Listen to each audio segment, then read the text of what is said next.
Salam dalam nama Tuhan Yesus Kristus.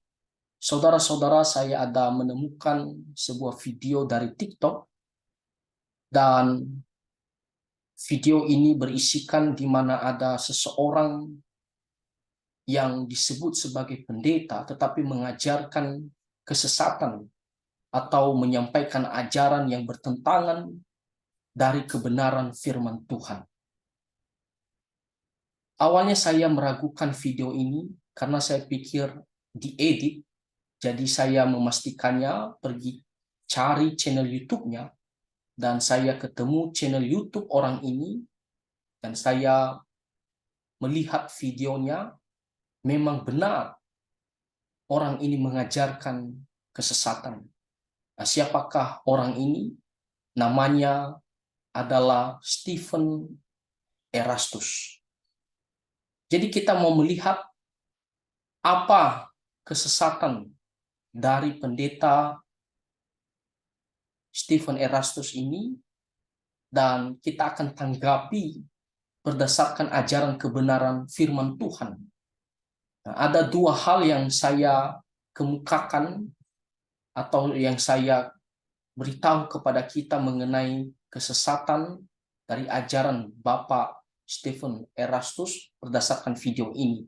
Sebenarnya ada beberapa bagian yang harusnya saya tanggapi, tapi saya ambil cukup dua hal saja. Pertama, kita akan melihat di mana Bapak Stephen Erastus mengatakan Yesus ketika menjadi manusia belum disebut sebagai Tuhan, atau ketika Tuhan Yesus menjadi manusia belum menjadi Tuhan. Nah, itu adalah perkataan dari Bapak Stephen Erastus. Nah, kita lihat di mana dia mengucapkannya di menit 43. Mari kita dengarkan baik-baik. Koko rasa di sini ada yang merasa kalau dirinya itu nggak bisa bikin apa-apa. I am no one, aku dari keluarga yang nggak mampu, aku dari keluarga yang berantakan, so artinya aku bukan siapa-siapa dan aku nggak pernah mandang diriku spesial, and so on. Begitu terus yang dipikirkan. Padahal dia lupa, teman-teman. 2000 tahun yang lalu, Tuhan yang masih waktu itu disebut Yesus karena belum jadi Tuhan, karena masih menjadi manusia, itu sama seperti kita, manusia. Tuhan sama seperti kalian dan saya. Nah, jadi jelas ya, Bapak Stephen Erastus mengatakan waktu itu 2000 tahun yang lalu, ya, ketika Yesus masih menjadi manusia, belum disebut sebagai Tuhan, ya, belum menjadi Tuhan, ya, itu jelas. Dan apakah dia salah berbicara? Jawabannya tidak, karena dia ulang lagi nanti sebagai penekanan. Coba kita lihat menit ke-48, ya. Karena ia disamakan dengan manusia. Karena itu kalau kita semua diajar di sini untuk menjadi seperti Kristus, itu fair. Fair enough. Kenapa? Dia sama seperti kau dan saya. Kita sama seperti Tuhan Yesus. Waktu itu belum jadi Tuhan ya, masih jadi manusia ya. 2000 tahun yang lalu. Sama. Nah, jadi jelas dia tekankan lagi di menit ke-48. Dia mengatakan 2000 tahun yang lalu ketika Tuhan Yesus menjadi manusia, ya, Yesus belum jadi Tuhan pada saat itu. Ya, jadi bagi dia, ya, Yesus hanya manusia biasa, belum jadi Tuhan atau belum disebut sebagai Tuhan. Apakah ini adalah ajaran kebenaran firman Tuhan? Jawabannya tidak. Ini adalah ajaran yang sesat. Ya, ini adalah ajaran yang sesat. Kenapa? Yang pertama, kita lihat apa kata firman Tuhan. Di kitab Injil Yohanes pasal pertama ayat pertama dikatakan pada mulanya adalah firman.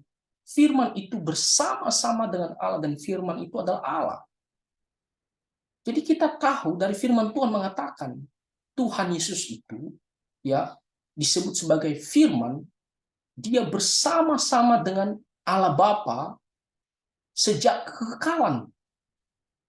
Dan Tuhan Yesus itu sendiri memiliki hakikat Allah yang sejati sama seperti Bapa. Dikatakan firman itu adalah Allah, bukan manusia biasa. Tapi dia juga memiliki hakikat ilahi 100%. Jadi Tuhan Yesus itu adalah Allah dan menjadi seorang manusia tanpa kehilangan keilahiannya. Dia tetap Allah 100%, dia adalah manusia juga 100%. Hal yang kedua yang dikatakan firman Tuhan di kitab Injil Lukas pasal pertama ayat 16 sampai 17.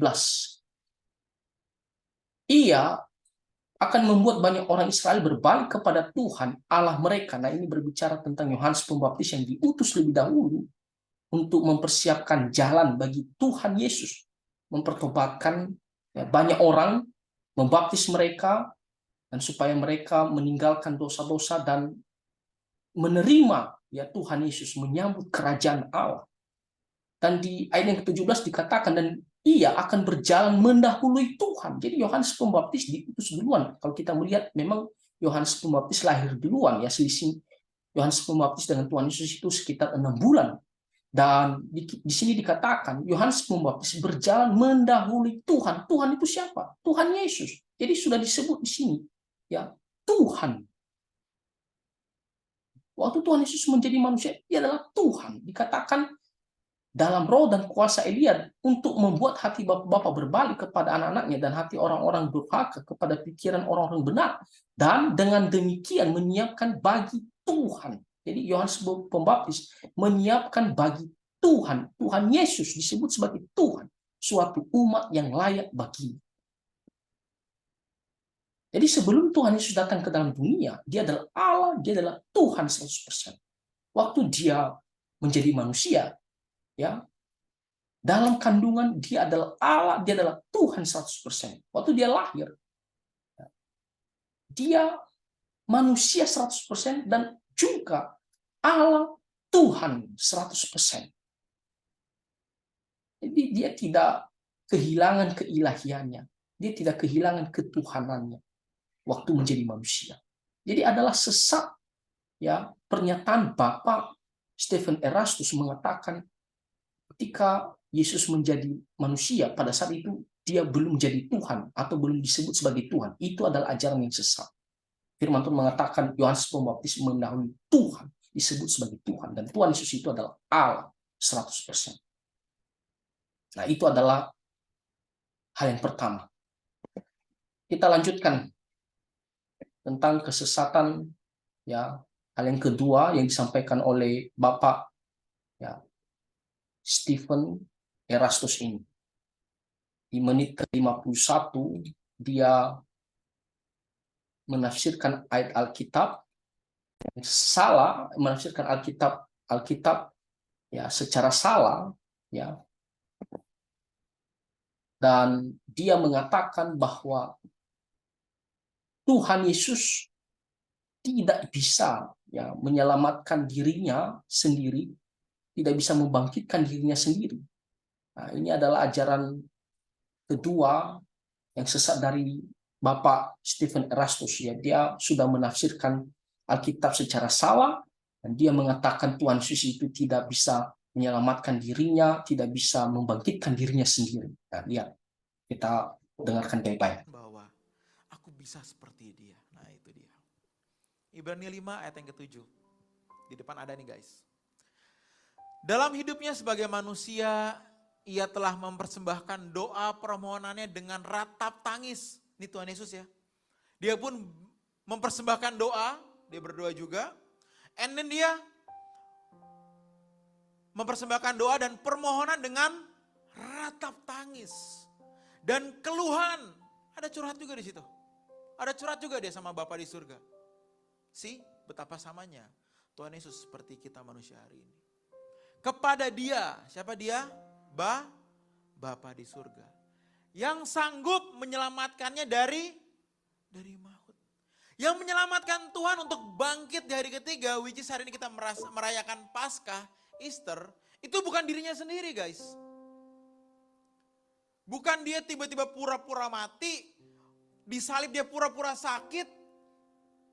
Ketika di Taman Getsemani waktu dia mau ditangkap sama tentara Roma, keringatnya seperti darah, bukan pura-pura stres. No, sama. Ayatnya tolong tampilin lagi, belum selesai tadi bacanya.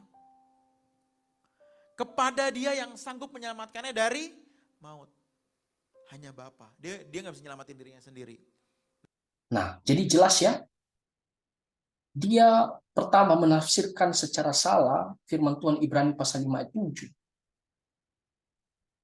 Sebenarnya ayat ini berbicara ya, dalam hidupnya sebagai manusia ia telah mempersembahkan doa dan permohonan dengan ratap tangis dan keluhan kepada Dia. Tuhan Yesus mau menyelamatkan manusia, mau menyelamatkan umatnya, maka dia harus menjadi manusia. Sama seperti manusia, hanya tidak berdosa. Merasakan kelemahan manusia, hanya tidak berdosa. Dan waktu dikatakan di sini, ia telah mempersembahkan doa dan permohonan dengan ratap tangis dan keluhan kepada Dia. Ini berbicara peristiwa di Taman Getsemani. Bagaimana Tuhan Yesus dengan gentar takut sebagai manusia menghadapi penderitaan dan kematian di atas kayu salib sebentar lagi. Kita tahu Tuhan Yesus berdoa, ya. Dan dikatakan di sini yang sanggup menyelamatkannya dari maut. Apa maksudnya? Orang ini menafsirkan menyelamatkannya dari maut. Ini berbicara tentang kebangkitan. Bukan. Ini berbicara tentang penderitaan dan kematian Tuhan Yesus di atas kayu salib. Kita tahu Tuhan Yesus begitu takut secara manusia, ya. Dan Dia mengatakan, ya Bapa, jikalau sekiranya cawan ini lalu daripada aku. Cawan itu melambangkan penderitaan, kematiannya. Sekiranya bisa lewat, dia tidak mengalaminya.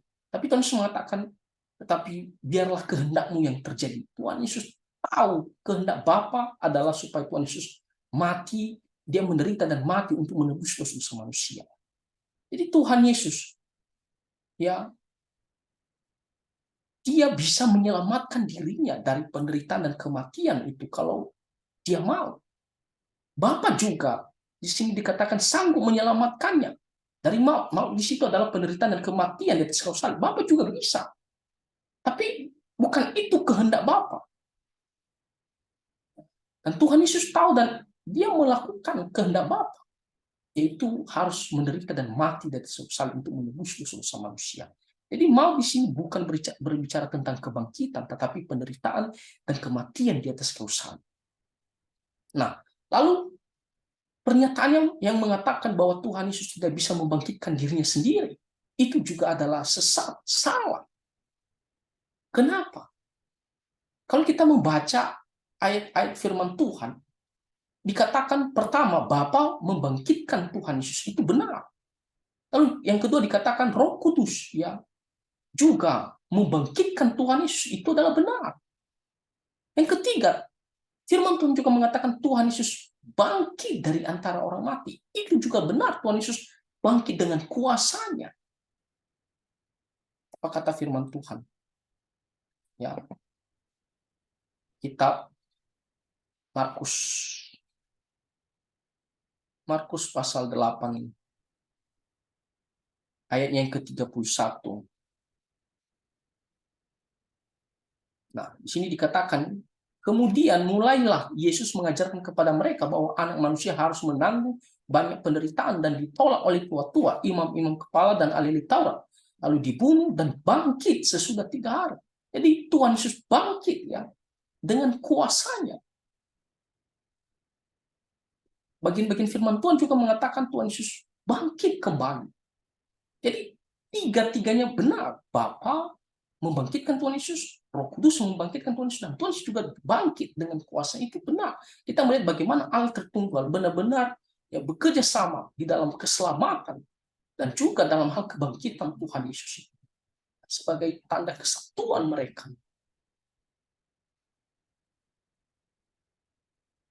Nah, saudara-saudara, jadi kalau dikatakan Tuhan Yesus tidak bisa menyelamatkan dirinya sendiri, tidak bisa membangkitkan dirinya sendiri, itu adalah sesat ajaran.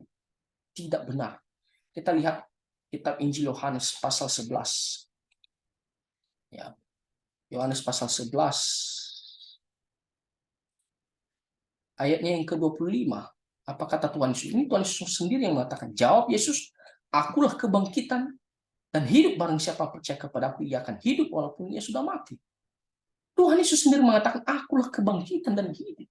Dia mati dan dia juga bisa bangkit dengan kuasanya. Dia bisa hidup kembali. Dan dia juga bisa membangkitkan, memberikan hidup bagi orang yang percaya kepadanya. Jadi kenapa Bapak Stephen Erastus berani mengatakan Tuhan Yesus tidak bisa membangkitkan dirinya sendiri? Itu adalah ajaran yang sesat, saudara-saudara.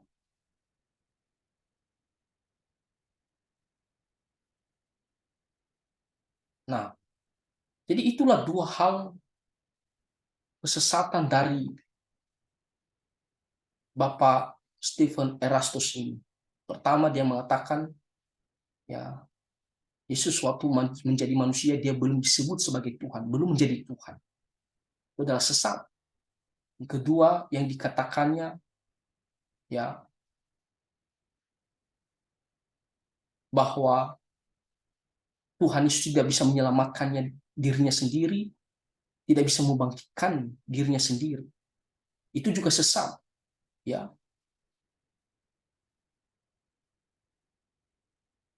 Kalau kita melihat,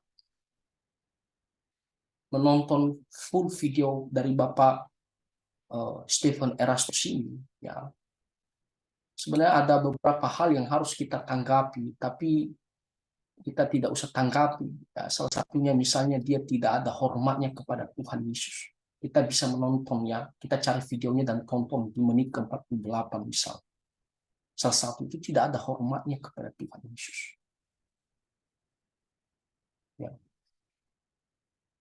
Dan dia memandang Tuhan Yesus itu hanya benar-benar sebagai manusia, tidak melebihi daripada itu. Waktu Tuhan Yesus menjadi manusia.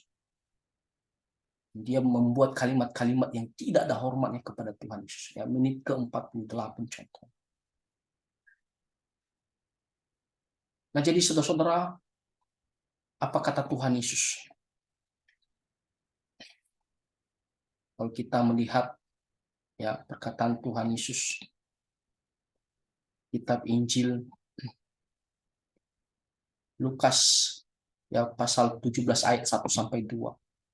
Yesus berkata kepada murid-muridnya, tidak mungkin tidak akan ada penyesatan, tapi celaka orang yang mengadakan. Penyesatan itu akan datang. Kita melihat banyak ajaran-ajaran palsu yang tidak sesuai dengan firman Tuhan. Mereka poles sehingga menipu jemaat. Ya. Tapi sesungguhnya itu adalah ajaran sesat. Yang dikatakan oleh Tuhan Yesus adalah lebih baik baginya jika sebuah batu kilang diikatkan pada lehernya, lalu ia dilemparkan ke dalam laut, daripada menyesatkan salah satu dari orang-orang yang lemah ini. Cilakalah orang yang memberitakan ajaran sesat. Hukumannya tidak main-main. Tuhan benar-benar murka. Ya. Jadi hati-hati, ada ajaran sesat, saudara-saudara. Lihat apa kata firman Tuhan di 2 Petrus pasal 2 ayat pertama. Katakan, sebagaimana nabi-nabi palsu, ya, sebagaimana nabi-nabi palsu dahulu tampil di tengah-tengah umat Allah, demikian pula di antara kamu akan ada guru-guru palsu. Jadi saudara-saudara, jangan pikir dia adalah pendeta kok, dia menyebut nama Tuhan Yesus, dia menyebut kata Alkitab, udah benar, itu sudah pasti benar. Saudara-saudara, banyak guru-guru palsu, ya, mengatasnamakan pendeta, tapi ajarannya adalah sesat. Guru-guru palsu mengatakan dia guru, tapi ajaran palsu. Dia harus hati-hati. Ya. Apa yang harus kita lakukan? Coba lihat 1 Tesalonika. 1 Tesalonika pasal 5 ayat, ya, 21. Ujilah segala sesuatu dan peganglah yang baik. Itu yang harus kita lakukan. Jadi jangan terima semua lalu kita bilang udah benar. Lalu kita menyerang orang lain yang mengoreksi, kita mengatakan, oh kamu hanya iri. Saudara-saudara, ujilah. Makanya kita harus baca Alkitab, kita harus belajar firman Tuhan, perdalam firman Tuhan. Bukan hanya pendeta atau hamba-hamba Tuhan yang harus belajar firman Tuhan, jemaat juga. Ya. Supaya apa? Ketika ada ajaran, kita harus membandingkannya. Ya. Apakah ini sesuai dengan firman Tuhan? Seperti tadi, ya, orang ini mengatakan Yesus waktu menjadi manusia, dia belum menjadi Tuhan, belum disebut sebagai Tuhan.